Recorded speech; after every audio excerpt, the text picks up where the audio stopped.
napakantala kaga para binitang mo gatas.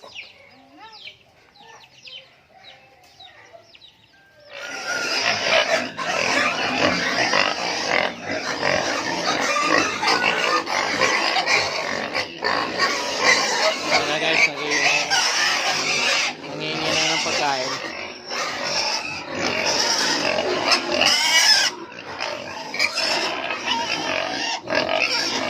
Ilagyan natin guys ng pagkain para kumainit.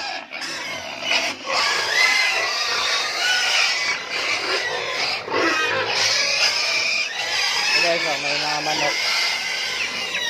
Cobra.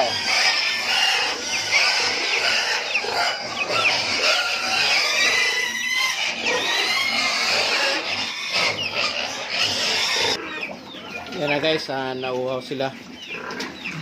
Nagugutom na. Merienda pa lang yan guys, alas 3 pa lang naman ang hapon. Mamaya na alas 6 sila pakainin. Marami. So guys, para makahabol yung mga biik natin na lumaki, yung mga bansot na yan. So napag-isipan ko kanina na itong dalawa na to ihiwalay natin. So hindi talaga sila makakain ng maayos. So ito guys yung plano namin, no. So ito tatabunan namin ng gilid nito ng steel matting, no, katulad nito. Tapos pag nalagyan na siya ng steel matting, ang gagawin, diyan muna ilagay yung mga bansot. Diyan sila pakainin ng gusto para makarecover sila sa laki. Ayan, bakante naman to guys. So hanggang dito yung steel matting. Tapos dito sa likod tatabunan. Yan. So tama-tama yung dalawang baboy dyan guys sa likod. Yan, sa loob na yan. So bukas gagawin natin. So nakikita nyo ba to yung mga dumi? Yan. Wawalisin natin yan bukas, lilinisin. So medyo makeover tayo bukas. Tapos yung mga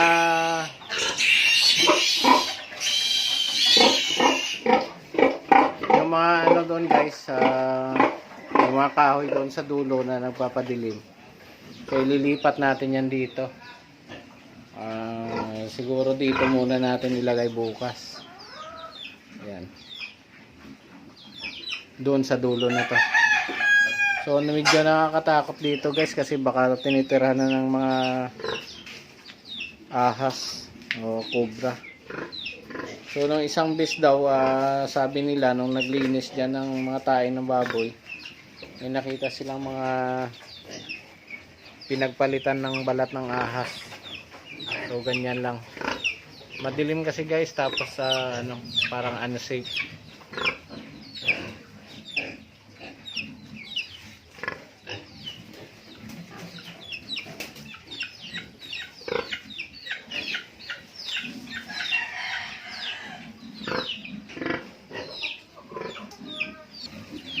So ayan guys, nakapagmerienda na sila. Yan, medyo tahimik na ng konti. So mamaya na lang sila bubusogin ng gusto. So merienda pa lang naman yan. So kanina guys, may pumunta dito, gustong bumili ng panglitsyon. Itong maliit binibigay ko. Kinuwinta ko yung presyo niyan.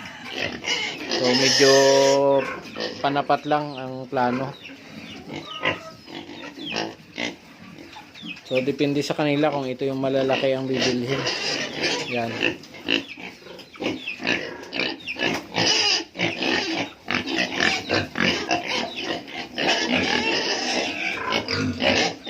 So ngayon guys, yung ating mayroon tayong birthday dito, celebrant si Papa. So birthday niya, binigay ko yung isang baboy kanina, yung isang bansot para katayin. Ayun, nilipson na kanina. So makita nyo sa unang video doon guys, nagluluto sila. So oras natin ngayon nasa 3:30. Yan. 3:30 ng hapon. So mamaya papakain na ng baboy.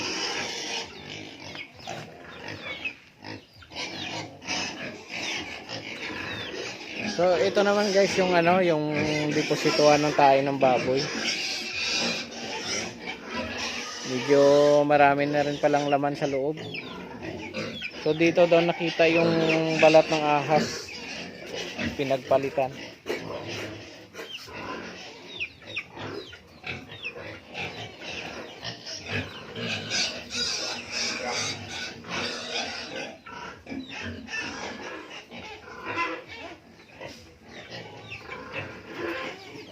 Tingnan natin guys yung mga ano, biik. Kasi kanina pinaliguan ni Papa yung inahin. Tingnan natin kung ano na naman ginagawa niya.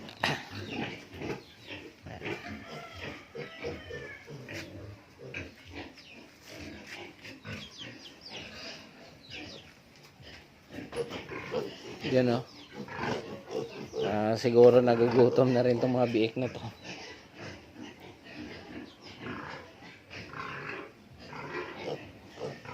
So ang laki ng pinagbago ng katawan nitong isang inahin guys. Sobrang laki na oh.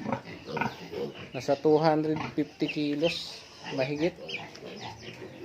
So tingnan natin to guys yung ano kung pinakain kanina ni Papa. Kanina nilagyan ko ng tubig to. Yan, nilagyan niya pala ng pagkain. So yung mga biik lagyan natin ng konti kung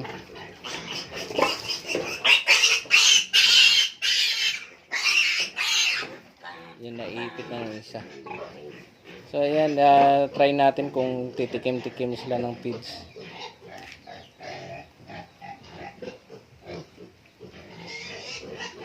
So itong mga biik na to guys, hindi sila naturuan kumain nung 3 days pa lang. Kasi hindi nakabili ng pagkain ng biik. So ang ginawa, dahil nandito ako, makakahabol ito. Tuturuan ko silang kumain. So bukas bibili ako ng pagkain ng biik.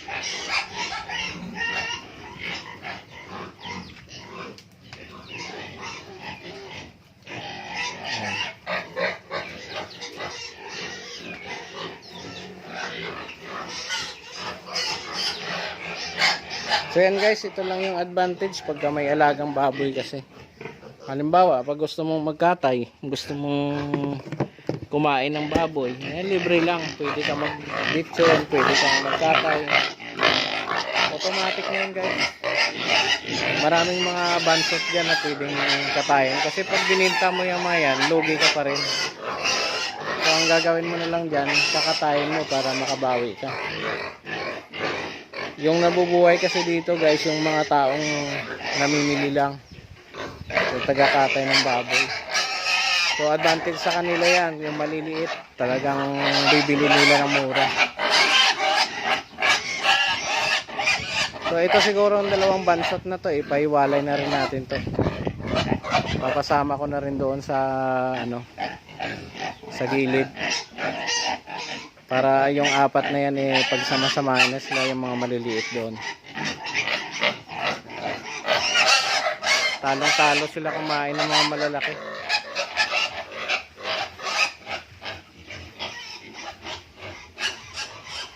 So yan guys, ito yung area dito. So isa din sa rason kung bakit nagbakasyon kami ng biglaan dito guys, kasi kung mapapansin nyo, isang buwan akong walang video, wala akong upload.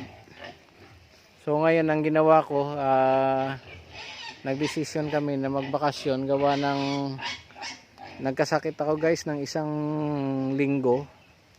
Tapos 2-3 linggo na ako sa recovery, pero medyo mabigat pa rin yung pakiramdam ko ng 2 linggo.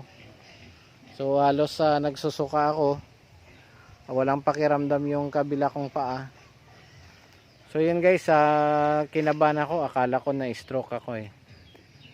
So nung nagpa-check up ako sa doktor, 3 bis ako bumalik. So ang findings ng doktor sa laboratory ko, mataas yung aking sugar at saka yung cholesterol. Kaya lang delikado guys, kaya kinabahan na rin ako. So yun guys, sabi nila sa ano daw, lifestyle. So hindi naman ako ganun ka sa bisyo. Hindi naman ako nagiinom ng lasingan lagi. Shot lang naman ako.